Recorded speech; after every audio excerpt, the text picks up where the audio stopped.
You're listening to the Deep Purple Podcast, a fan podcast about one of the most legendary bands of all time, Deep Purple. We take a look at the music, history, and people behind the band Deep Purple and beyond. All right, thank you for tuning in to this bonus episode of the Deep Purple Podcast. On this episode, I sit down and have a discussion with Hartmut Kreckel, who is someone who has run one of the Captain Beyond and Deep Purple, the new Deep Purple and Rod Evans informational websites that he started, at least that I discovered in the mid to late 90s.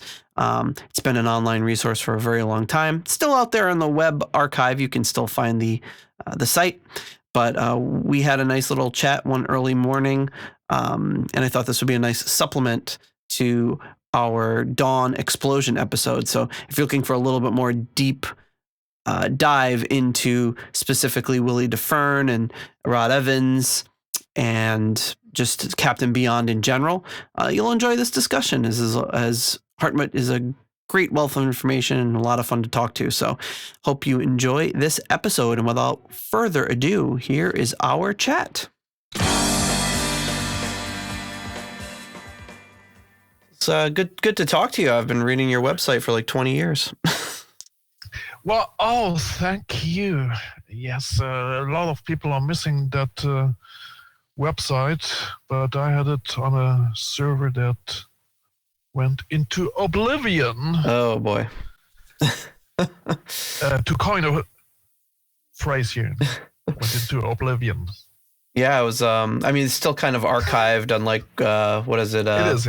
I could see the archive versions, but yeah, I remember reading it in the 90s, I guess, or whenever you put it up. Yes, actually, yes, late 90s. And okay, but shoot your questions. Go ahead.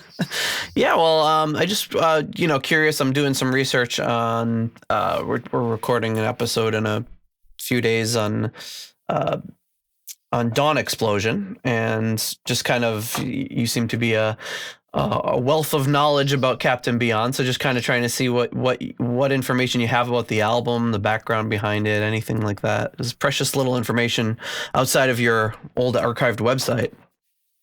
Yes, okay, let's go from there. I mean, as you probably know, I also worked, I'm a guitarist myself and a songwriter, and I also worked with Lee Dorman and later Captain Beyond singer Jimmy Interval, with whom I'm just about finishing an album. Oh, great. But that's another story. So you worked with Lee Dorman? Yes. Oh, yes, okay. He's also on that album that he was a very good friend of mine, dearly missed. And we recorded that album, and it's in the final mixing stages. As a matter of fact, on the 24th this month, I had a final mixing editing day at the studio that was cancelled for reasons that I don't have to mention about. Everything is canceled, unfortunately, yes. Yes. So become a hermit, lock yourself into a room. If you talk to anybody, keep the distance. Yep. It's not just don't talk to strangers. Don't even talk to people you know. Yeah, don't talk to anybody. Okay, shoot. Yeah, so, I guess as far as this final, or at least final album from the 70s from Captain Beyond, I know that I've been in a little bit of touch with Bobby Caldwell as well, and hoping to speak to him. But I know he had left for that second album, and I'm unclear on the reasons why he wasn't involved in the second album. So I guess from what I'm reading, it sounds like the record label just kind of contacted everyone, tried to get the band back together, and wasn't able to reach Rod, so they went with the new singer, with Willie DeFern. Okay. Captain Beyond had split in late 73, early 74. They did the last show with Rod I believe in San Pedro, California. And so Bobby Caldwell went to do Armageddon. You ever fancied how the second Captain Beyond album, Sufficiently Breathless, would have sounded if Bobby Caldwell would not have left the band to play with Rick Derringer? Then Armageddon is the answer, basically. It's much more a sequel to the first Captain Beyond album than Sufficiently Breathless is. Then 74, 75, there was label interest to reform Captain Beyond, and they reformed with a singer named Jason Cahoon in 76. Don't ask me about Jason Cahoon's whereabouts, because nobody seems to know. much like Rod Evans. Well, that's not really. I mean, as a matter of fact, I had some lengthy phone calls with Rod a couple of years ago. Really? But that's another story. So they did a tour through the Midwest in May 76. That's all on the website with Jason Cahoon, and he was let go from the band. I'm just trying to. Some people are not with us anymore. Just will not deliver anything confrontational. And so by October 76, they found Willie Daffrin preparing the album Dawn Explosion. That became Dawn Explosion.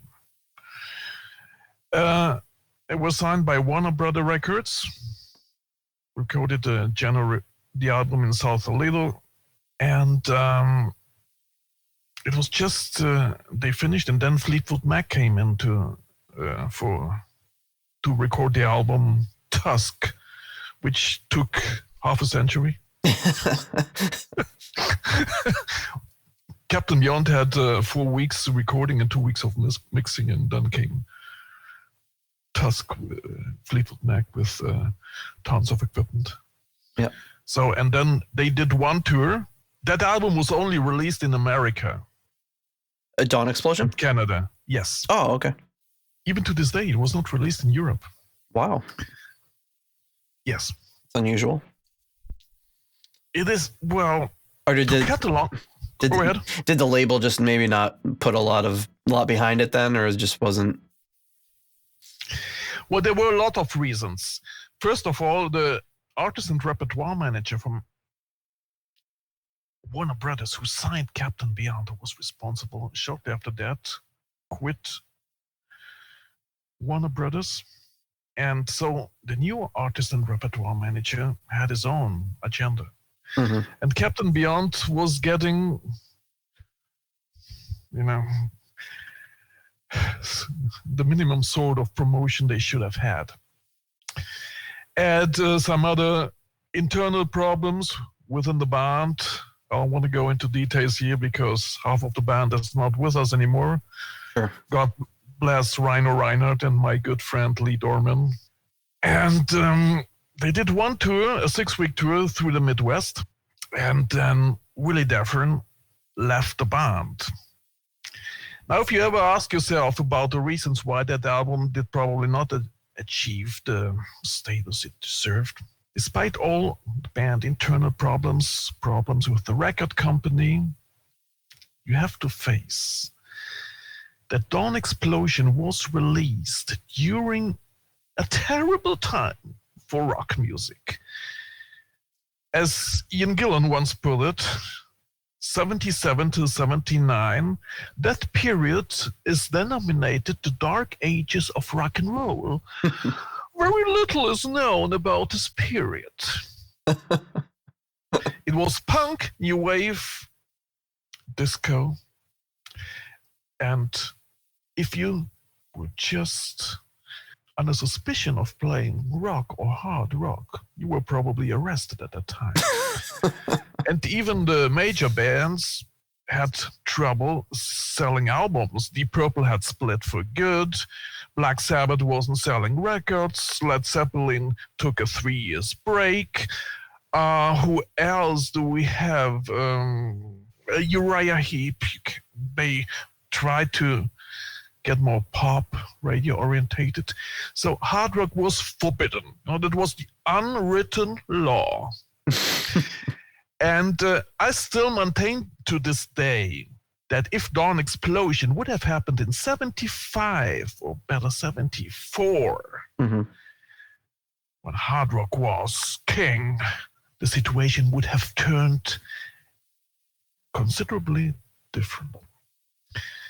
77, it was a terrible time for a second league band, commercially speaking, not quality-wise speaking, like Captain Beyond, to have a comeback. So it did bits of pieces. Dawn Explosion got some airplay in Canada. They were actually in triple rotation. Texas, the hard rock areas, the hard rock radio. Texas was always well known for hard rock aficionados, and the radio did its part too. But overall, the sales were not that good, which I'm not surprised. Yeah, it's interesting listening to I find myself when I listen to Sufficiently Breathless wishing Bobby Caldwell would be involved, like just kind of missing his style. And on Dawn Explosion, I think Willie Dufresne is great. He does a great job, but I find myself missing Rod on that album. So I think, but I feel like Dawn Explosion has more of that feel of the original album that I was missing with Sufficiently Breathless. I really, really love it. I think it's a really good album. Absolutely. And I could, you've been a reader of my website. There's always two sides of the coin. Dawn Explosion should have reached a lot of new people. It was more accessible, more contemporary. But again, promotion lacked. And you're absolutely right. It's more like the first album than Sufficiently Breathless, which is a whole other world with Latin influences. And as I said before, intrinsically, Armageddon is the second Captain Beyond album, as it would have happened with Bobby Caldwell remaining in the band. Now, in my humble opinion, it's a sequel of the first album. Armageddon is a sequel of the first Captain Beyond album. It's not as good. That's not a dishonor, because, not to be as good as the first Captain Beyond album. Come on. It's pretty good. In my theory, and I've shared it with all four members of the band, the hidden issue with Captain Beyond was they made their first album. And recording their first album, they had built their own monument. All four members were probably amazed how good the first album is. But at the same time, they knew that they could never produce something as good as the first album. Though no one of the four members has denied my theory, has confirmed my theory, nobody has denied it at the same time as well. So there seems to be some truth in that. Again, Dawn Explosion is a very undervalued jam, and people were missing Rod. A lot of people were turned on Captain Beyond because of Rod Evans. And Willie Dufresne has a different range, but he also did justice to the Rod Evans period songs. I don't know if you've heard that live recording from Waukegan Night Gallery Club. I have not. Yes, there's one recording. And again, everything was there, but the general business situation, 77, 79, the dark ages of rock and roll obscured the well-earned fame and fortune of Dawn Explosion. So what do you, so you said you've talked to Rod over within the last few years? Yeah. So what is have you ever spoken to him about why he either was out of touch or wasn't interested in getting back into the band for this third album? He had for the third album, for Captain Beyond's Dawn Explosion. I mean, Rod had left music business, being unhappy with the situation in Captain Beyond and Deep Purple before that, which is a sad story. He worked in medical fields and had different other jobs, and did not return until 1980, making a few mistakes, I'm sorry to say. You covered that already. Yes. He was unavailable, and so they got Jason Cahoon and then Willie Deffern, and I love both singers. I never heard Jason Cahoon, though Lee Dorman told me he sounds more comparable to Jimmy Interval. Okay. Just as a side story. I never talked to him. Nobody knows where he is. I'm not even sure about Jason Cahoon's name spelling. But going back to Rod, he simply was not available, and not. I don't think he was even approached at that time to rejoin Captain Beyond, though he was in '98. But that's another story. Oh, so when Bobby Caldwell got things back together, then he was approached? In '98, it was Rhino and Bobby Caldwell. Okay. And Jimmy Interval. Okay. Singer. As Rod, let's put it that way. I mean, Rod was at that time already, he hasn't sung since 1980, and you got to keep your jobs as a musician, as a vocalist, you know. Yeah. So I would have appreciated if he would have shown up at the Rock and Roll Hall of Fame thing a few years ago. Me too. We're really big fans of Rod on the show, and we'd love to talk to him and celebrate everything he did. Yes, absolutely. And it's sad. I mean, I never took Rock and Roll Hall of Fame seriously. I mean, how can you include Donna Summer being a Rock and Roll Hall of Fame before you include bands like Deep Purple or Black Sabbath or right? Never took it serious. Most people have a lot of feelings about the Rock and Roll Hall of Fame, that's for sure. And probably, you know, the story with Steve Miller having to pay $50,000 to have his band performing. I haven't heard that, but it doesn't surprise me. It's always something with the Rock and Roll Hall of Fame. Yes. So the only thing that was interested in me was what was interesting for me, that would Rod just show up? Now, it's funny that Rod was inducted, and Nick Simper not. It's also very strange. There's no reasoning about this at all. I mean, it gives the institutional quality again. Well, it's also like it's not a decision made by the band management; it's made by the Rock and Roll Hall of Fame, right? Exactly. Because that's why I cannot take them seriously. You could see if the band said, "Well, because of legal reasons, we're not going to induct Rod Evans." I wouldn't agree with that either, but it's just them making some weird arbitrary decision and also leaving out Tommy Bolin, and it's just very strange.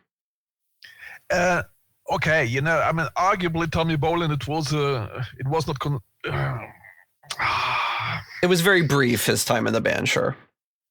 Yes, and it might have been regarded as an afterglow oddity. Come taste the band.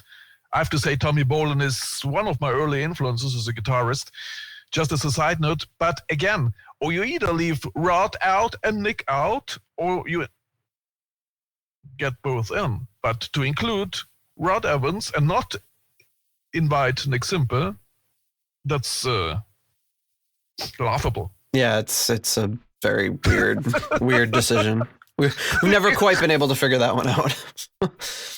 There's simply no rational reasoning to this. Not at all. It's completely arbitrary. Yeah.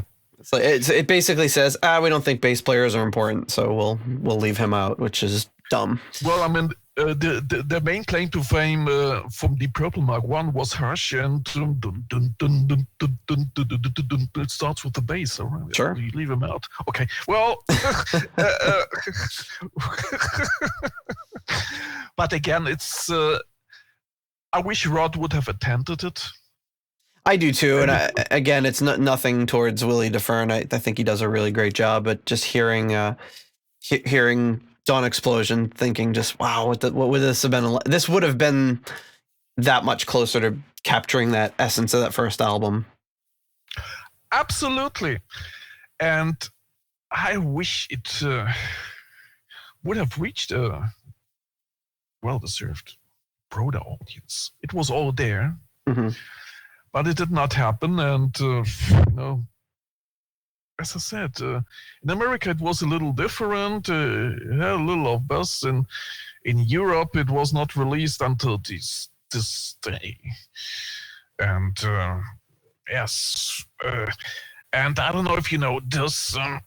Just put the cone here.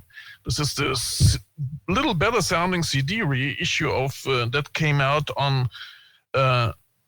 What's this label called? Friday Music of the Dawn Explosion album. Oh, okay. It's remastered. They improved the sound a bit, and it was released in 2008. Again, re-released in America. Oh, okay. I don't know which one I have. I've got this giant stack behind me. I don't know what version it is, or it's worth getting. I don't know if you know this. That probably you know by now. Icarus was written by the first keyboarder in the band, Louis Gold. Oh, okay. He's not credited, and it was recorded with Rod Evans already before the first album. Oh, wow. Okay. They recently released a album of rarities. 72. Yep. And there's Icarus with Rod Evans singing. That's the one that's got the Uranus song on it, like. Yes, Uranus Expressway, Uranus not Expressway, Uranus Highway, as stated on the cover. That's what I almost wanted to call it. You just have to love record companies sometimes. The care they put into things, yeah. Even if love won't stay. Another interesting information is that on the first, Captain Beyond started to tour in Europe in 1972, and an embryonic version of Sweet Dreams was performed with Rod. Oh, wow. Guitar, bass, and drums are the same, but the vocals and the lyrics are different. It was called, I couldn't make it out myself, and nobody remembered, either Lonely Feeling or Lovely Feeling. Okay. Over the music of what became Sweet Dreams. Songs that were performed live on that tour, if you don't know already, were Do or Die, Sweet Dreams, Fantasy, Breath of Fire Part 1 and Breath of Fire Part 2, and Oblivion. The other three songs, Icarus, If You Please, and Midnight Memories, were never performed live. Although Rhino performed Midnight Memories, which he wrote in 2003 with a band named Blue Swamp.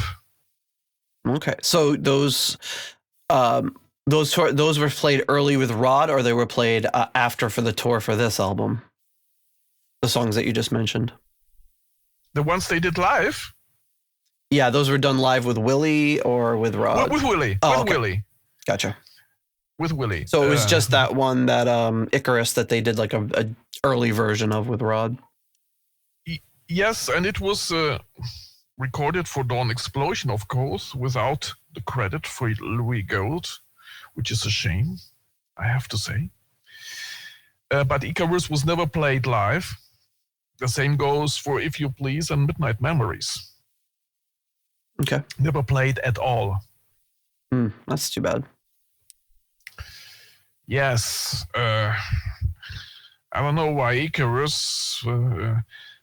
From what I got, I think Lee Dorman mentioned that to me, that If You Please and Midnight Memories were not exactly the songs that Bobby Caldwell would like to play. At the same time as when they reformed, they only did the first part of Breath of Fire and not the second part, which is the ballad. Mm-hmm.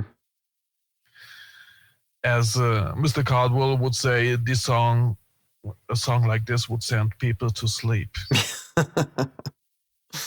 Well, he knows how to keep people awake with his songs. He's great. Well, so there you go. Unfortunately, then Willie left the band, and eventually, that's another story, went to join Gary Moore's G-Force as Willie D, not Willie Defern anymore. He changed his name. And then did a solo album named Abrupt Edge. Okay. Which is very hard to find. On Rockshire Records, the same label that had Alcatraz with Graham Bonnet and the then unknown guitarist Yngwie Malmsteen from Sweden. Yeah, what else could I add to this, if there's anything left? I'm not sure. I'm just if you have any notes or anything from any conversations you've had with Rod, I'd be really, of course, interested to hear it. And we're always saying on the show, like, we wish we could talk to Rod and just tell him how much his music means to us, and we'd love to. Obviously, everyone would love to talk to Rod because he's incommunicado. But well, that's another story. I mean, it's a sad story to me personally. I don't have to say to reinforce that, as you've been a reader of the unofficial European Captain Beyond site that unfortunately went into oblivion. We're getting emails to reinstall it. It's one of the saddest histories in the music business. To me, Rod Evans, as a solo artist, could have been somebody like Tom Jones, Paul Anka, or more contemporary like Robbie Williams, where the names Deep Purple and Captain Beyond would just have been an early complimentary footnote in his biography. Unfortunately, it did not go that way. And there are a few reasons for that. Rod once told me, it's important to get in, that he never regarded himself as a hard rock singer, despite the fact he was always asked from hard rock bands to join, from a band named Roundabout that became Deep Purple. So from Captain Beyond, he was always the last member to join, basically. And the musical direction was set. I said to him, well, perhaps you should have considered to go as a solo artist, or the Rod Evans band, or call it Evansville, whatever, and make sure the music that's being performed is the one that fits you most.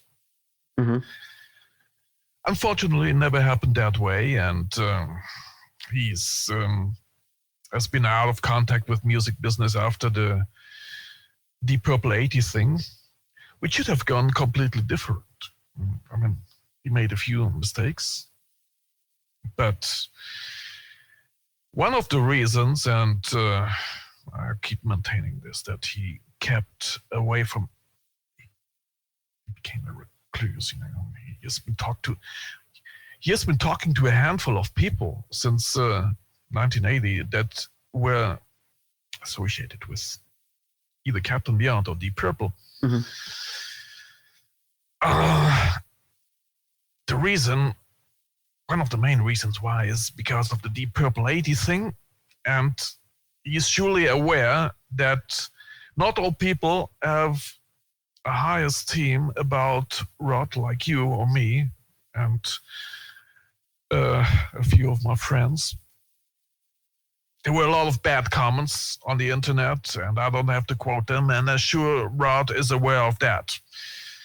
And there are some people and I'm not going to name them, in the Deep Purple club of aficionados that over the years have always, because of the Deep Purple 80 thing, said very bad things about Rod. And of course, there's no much incentive for Rod to make himself available to the public eye.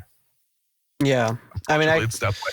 I can understand that. And there's a lot of people who just say a lot of things about a lot of things, and they say some pretty nasty things about him, and it's just unfortunately what it's like online and on some of the Deep Purple groups and things like that. But we've always tried to, with our show, to celebrate anyone affiliated with Deep Purple and really appreciate what they did and not focus on so much on those little things, but always trying to find the positive side of where those people are coming from. And that's why we've always had, when we were younger, I didn't give Mark 1 a lot of listening, maybe as much as I should have. I listened to the albums a few times here and there, but I was much more into the Mark 2 through 4 era.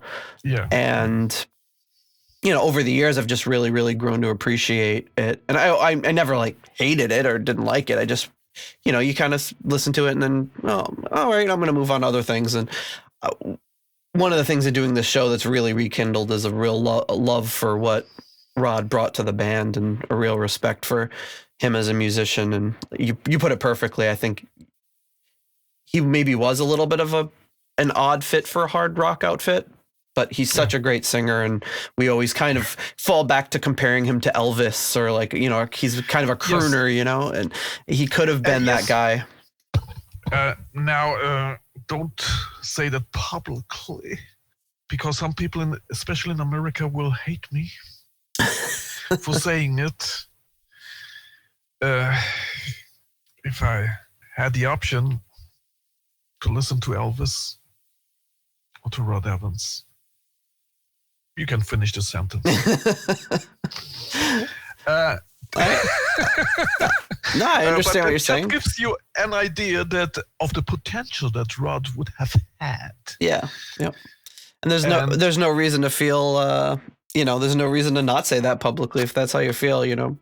People, so many people want to say that there's a right and wrong opinion about what's good and what's not good or whatever. But it's just, if that's what you like, and there's no shame in that, No, there's no shame, but I was just trying to get across that why I would say this, that on the other side, on balance of things, there would be 1,000 people claiming differently. So. Oh, of course. How could you possibly say that? I don't understand. He's clearly, but whatever. I try to ignore that sort of stuff. And if you some people get all bent out of shape if you try to say something good about, there's still, the funny thing to me is on some of those Deep Purple groups, there's still people, if you'll say something about, say, Come Taste the Band, and here it is, I don't know what, almost 45 years after that. 45 years after that album came out, and people will chime, it's not Deep Purple unless it's Ritchie Blackmore. It's like, what, could you let it go? Ritchie Blackmore at this point has been in that band for a small part of its existence compared to Steve Morse even, so just let it go, let it rest. It's old news. We can like Deep Purple and people even get bent out of shape that John Lord's not in the band, even the fact that he couldn't be in the band if we wanted to. He's not even with us anymore. And I don't understand why people are so locked into that, what happened in the past, and they can't see past it for any reason. It's just, I don't know. It makes me shake my head reading some of those comments sometimes. Yes. Now to go back to Captain Beyond, I mean, Willie Deffren was different to Rod, like Tommy Bolin was different to Ritchie Blackmore. So, but they did not have a promotional machine. Yeah. To lift that album where it should have been. And of course, it was a terrible time. I repeat it. People forget about this. And in Europe, the situation was even more different. As Dawn Explosion was not released, The same situation it was, as you mentioned it before, when Rod was in Deep Purple Mark I. In America, they had a big hit. In Europe, it was always oh, by the way, there is some early history to that band because Deep Purple became popular in 1970 in Europe and in their home country as well. Mm-hmm. Deep Purple and rock, Black Knight, that put the band on the map. And everything before was in Europe was, oh, by the way, there was something, for those who care, who are interested. If you got nothing better to do, okay,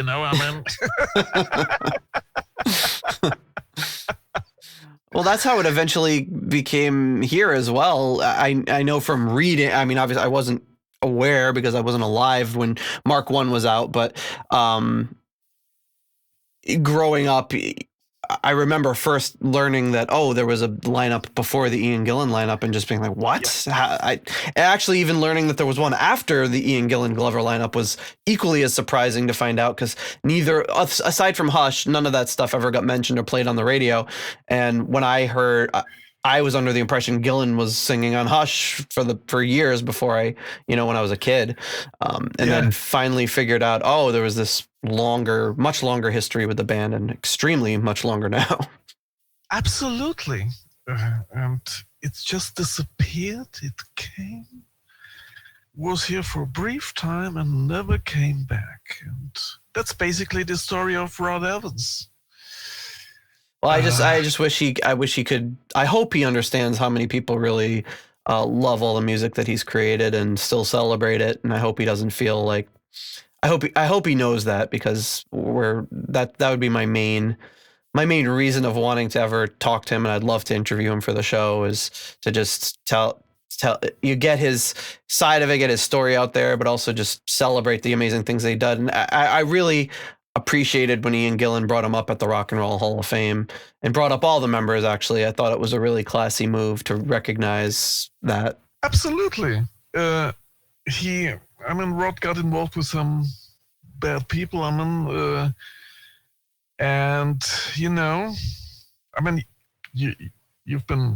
Tony Flynn was very diplomatic about the whole thing. Mm-hmm. Rod could have handled the situation quite differently to avoid being sued, not to dupe the fans, because at that tour, which Rod referred to me as a Chitlin circuit,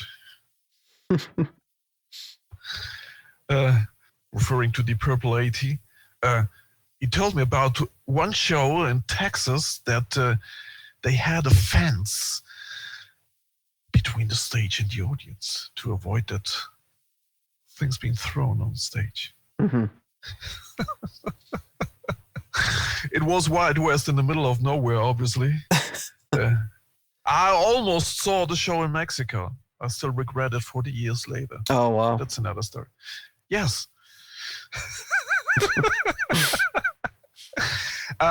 It should have handled completely differently. Rod made a mistake, business-wise, and therefore being sued. People felt duped with that rip-off management not disclosing who was in the band. Mm-hmm. And of course, he should have handled it repertoire-wise, setlist-wise, like Nick Simper in the later years with the Nasty Habits. Doing the Mark I song catalog, mm-hmm. and leave out anything after he was not in the band anymore. Yeah, and I think the naming as well was probably bad, but it's unfortunate that Rod has to take the brunt of the yes. ire when it was, like you said, probably the management handled it not so well, and they're probably much more responsible.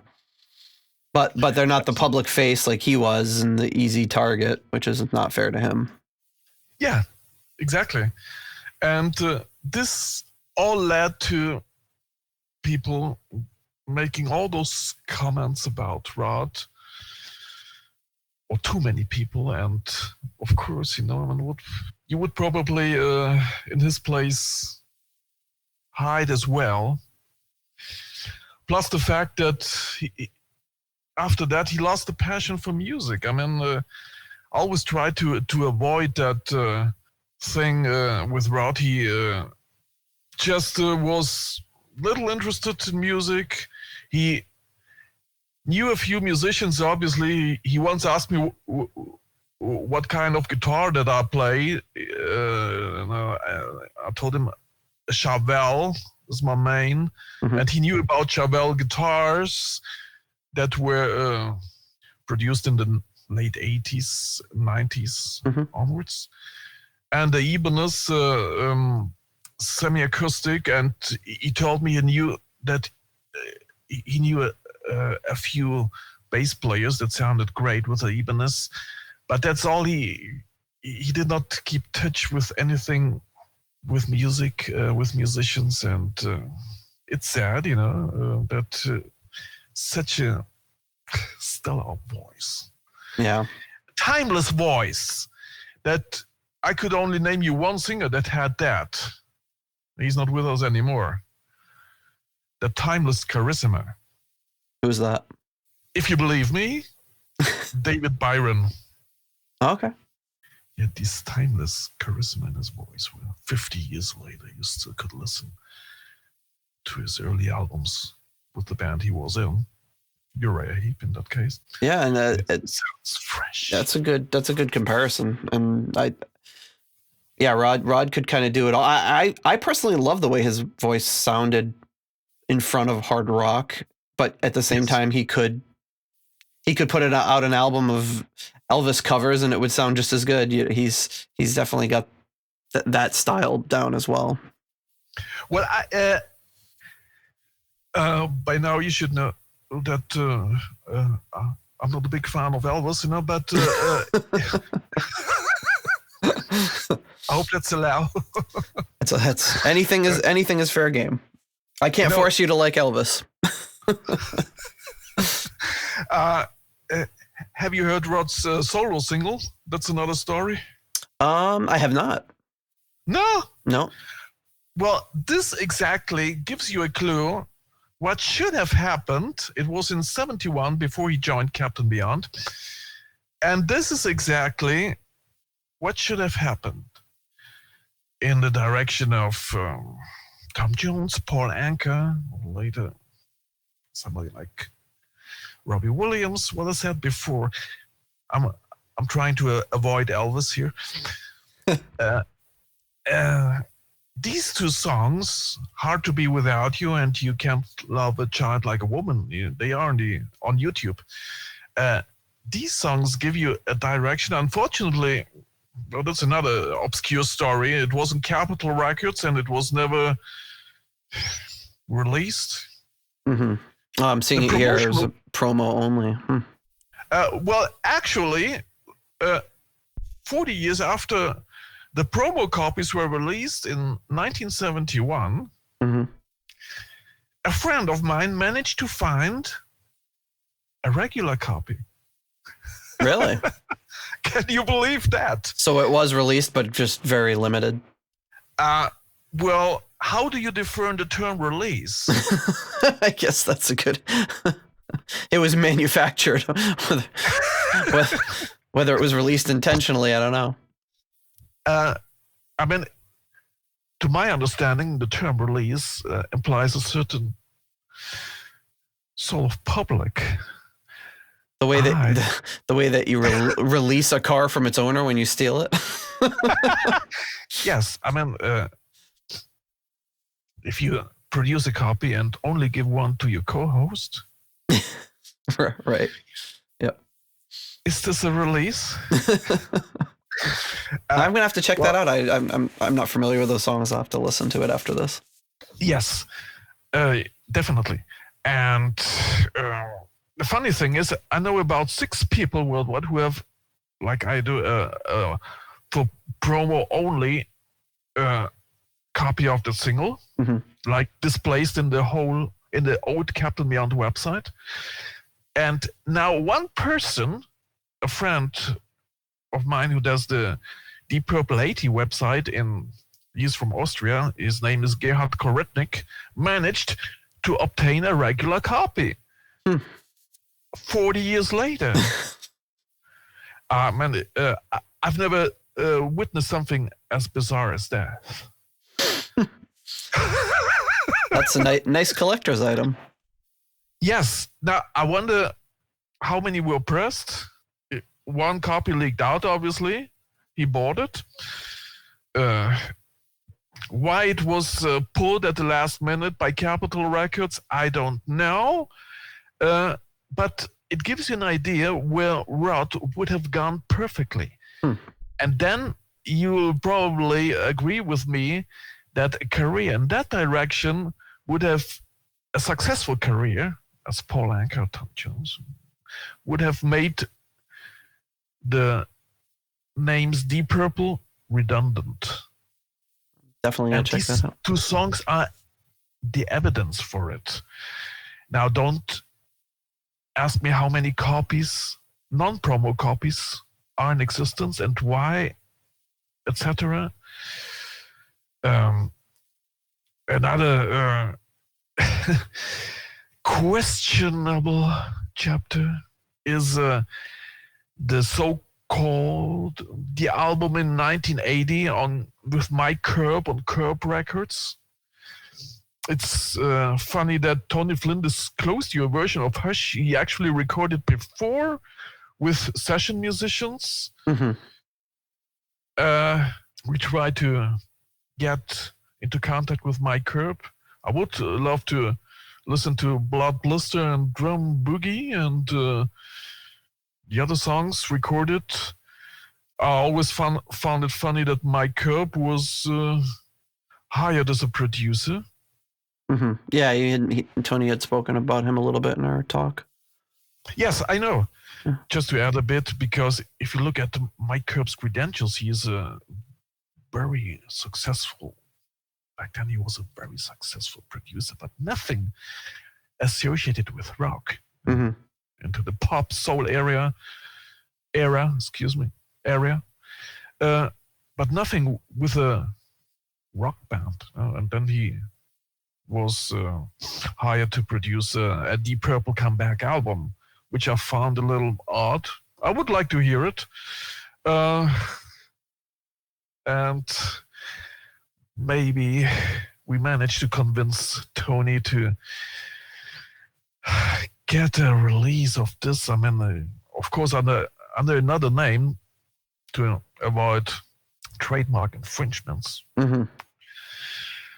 But just a thought, if you take this Deep Purple 80 period and imagine they have only played that kind of material that Nick Simper does with Nasty Habits, that Austrian band. Imagine them having that Autumn or Shield or Blind, Langer, Listen, Learn, Read On. That would be great. I mean, just kind of like the way Glenn Hughes keeps the Mark III and IV stuff alive in his shows, and exactly, absolutely. But yes. I think it was, we talked about it in the episode. It was they were kind of in uncharted territories, and it seems kind of obvious now, 45 years later or whatever, looking back at it and saying, here's what they could have done, or 40 years later rather, seeing what they could have done differently. But it seemed like at the time there was just a lot of that stuff going on, and it wasn't as clear as what happens when a band breaks up and all of that. Whereas now bands don't really break up. You've got here Deep Purple are 50 years later still going under that name, even though there was a pause. But back then I just remember as a kid people making fun of the Rolling Stones because they were still playing live when they were in their 40s. They're like, look at these old look at these old men. I can't believe how much longer they're going to keep this up. And that was 30 something years ago. Yes. So it's I think what the idea of what's acceptable has really changed over the years, and that's probably a big part of it. Absolutely. What can we say? The business has changed a lot. Yeah, it has really changed a lot, and some people have fallen off the wayside. And The same goes. Willie Defferin, unfortunately, is not doing anything anymore. Stay with Dawn Explosion. We know about Rod Evans, which is really sad. I mean, he played me some. As a matter of fact, I was going to record an album with him, but that's another story. He had another band named Rainbow Fire, which he played me some of their songs over the phone. It goes a little into Pink Floyd territory. Oh, wow. Great stuff. But never released it. And this was 10 years ago. Also, as you are surely aware, hardly anybody is buying CDs these days. It's all about download and download and download for free. And can't really make money selling records anymore. No, you have, and unfortunately nobody can play live right now either. So it's really bad time for musicians. Oh, yes. It's terrible. And I mean, the situation is the same here in Europe. Luckily, we're not as much affected here in Germany as Italy, but I'm really in touch with what's happening in America. In which state are you living? I'm in Illinois. Okay.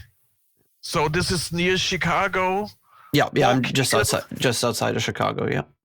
Have you been to Waukegan? I've been through Waukegan. I've never really spent much time there, but we've gone through there up on taking little weekend trips and such. Is this outside Chicago? So it doesn't belong to the city limits? Where I am? No, Waukegan. No, I don't think so. I don't think it's I think it's north of Chicago. It's it's its own city. It's I guess it would just be called a suburb. Well, I'm just bringing that in because the only recording from the Dawn Explosion area is from Waukegan Night Gallery Club. Yeah, it's probably about an hour from here. Okay. I'm sure these sort of clubs exist for 3 years or so, and this is a little more than 3 years ago. yeah, a little bit. The building might still be there, but I don't know what it is now. I don't know if the show is on the internet somewhere. It's a pretty decent recording, and that version of the band was great live. I'll have to look it up because I've heard a few of the Rod Evans live performances, and they're really good. Yeah, well, this is with Willie Defferin from 77, Chicago, Waukegan Night Gallery Club. There's no recording from LA 77. If you can come across these news, they are fake because they only did one tour in the Midwest. They never played on any coast. Okay. Don't believe the fake news.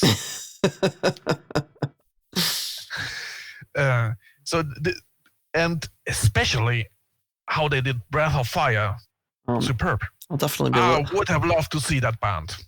I will definitely have to check that one out too. Yes. Well, there's a lot of ground. Well, I want to be respectful of your time. I'm sure you've got stuff to do, and my kids will be, if they haven't woken up already, they'll be up. And we're homeschooling now, so we got to do all the schoolwork at home. So I got to try to do that before I go to work. So. I see. Yes, it's the same situation as here. Any schools, reunions, social events, everything is cancelled. As I put on my website, you have to become a hermit these days. Don't talk to anybody. Yeah, which is not that hard for me, but yeah. And it was nice to talk to you. If you need any information about any of the bands, some I wish you would have talked to me before, like Nick Simper's Fandango, for example. No, but sure. And just together then, if you will wonder what our album will sound with Jimmy Interval and myself, Jimmy Interval, his voice is pretty close to Willie Defferin, And when Jimmy was auditioning for Captain Beyond, actually, and before they debuted at Sweden Rock in '99, and he was singing Breath of Fire Part 1 and Fantasy, and Rhino and Caldwell were wondering, is this Willie? Now he has his own added drama in his voice, but he comes extremely close to much more than to Rod, though he also performed those old songs very well from the first album and from the second. Well, so that's as far as I could say that. And I don't know if you released him sing Don't Cry Over Me with Captain Beyond on that demo CD. Oh, okay. Yeah, I don't know if I've heard that particular one. I've heard some of the things off of the what's it, like the Lost Rare, or what's it called? I can't remember there's that Captain Beyond compilation. It's like Lost and Found. No, Lost and Found is with Rod, but there's another one. They released an EP in when Jimmy Interval was in the band in 2001. Oh, okay. 4 songs, and Jimmy sings "Don't Cry Over Me." So you have we might even re-record this for the next album. But yeah, I'd love to hear the stuff you've been working on too. So that's in the future. Now, if you have any questions for your next radio shows about any of the DP split bands that I might be knowledgeable enough. I mean, this is the start of it all to me back in the 70s. So yeah, I enjoyed a lot of some of your shows that I witnessed. Great. Well, thank you. Yeah, and I'd love to talk to you again in the future and get some more information when we start covering some of that material. Of course. Cool. Well, thank you so much. Have a nice day. All right, you too. Enjoy your day.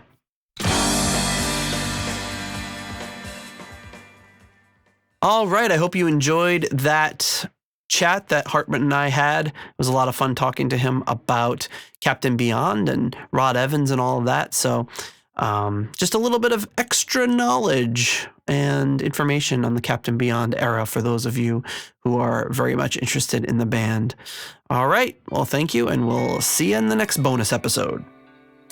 Thank you for listening to the Deep Purple Podcast. If you like what you hear and would like more episodes in the future, please donate on Patreon to support the show. You can also give us a rating on iTunes to help new people discover the show. You can follow us on YouTube, Instagram, Twitter, and Facebook for show updates.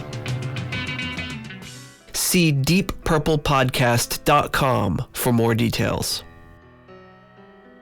Thank you for listening.